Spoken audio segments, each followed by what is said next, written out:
Today, we will tell a story I found on Reddit. It is said to be true and revolves around a haunted sanatorium.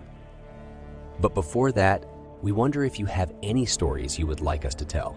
Comment in the comment section below. Now, let's begin the story. Emily arrived at the dormant town, where the silence seemed to devour every sound and shadow. Drawn by an irresistible curiosity, the 25-year-old adventurer decided to explore the abandoned sanatorium, which was said to be haunted. Emily wandered through the desolate corridors of the abandoned sanatorium, each step filled with mounting anticipation. Room after room greeted her with dusty furniture and fragments of what had once been a place of healing. Old hospital beds stood like ghostly witnesses to a bygone era, and faint shadows danced on the walls as the moonlight seeped in through broken windows. As she continued her exploration, Emily noticed that one of the doors was slightly ajar. Creaking hinges filled the corridor with a mysterious scent of mold and dust. She hesitated, but her curiosity propelled her into the room. Inside, an abandoned hall awaited her, as if time had stood still.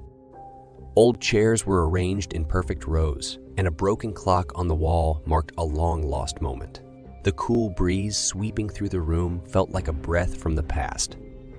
Emily continued through the corridors, constantly pursued by an eerie feeling that someone or something was watching her every move.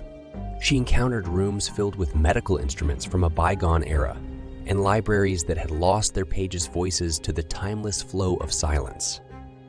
Then, in a dark corner of the sanatorium, she found a room that seemed untouched. It was as if it harbored an unfinished story. The furniture was covered in sheets, and a sense of unresolved sorrow filled the air.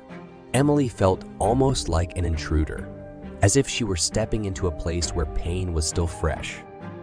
Just as Emily began to feel that this exploration might be too much, her attention was caught by a whisper sneaking through the air. It led her back to the corridor, where her eyes met the glow from a person's staring gaze. The shadowy figure sat there in the darkness, as if it were a living part of the sanatorium's dilapidated history. Shock and fear spread through Emily, and suddenly every room around her felt like a place where the past refused to be forgotten. She immediately ran out.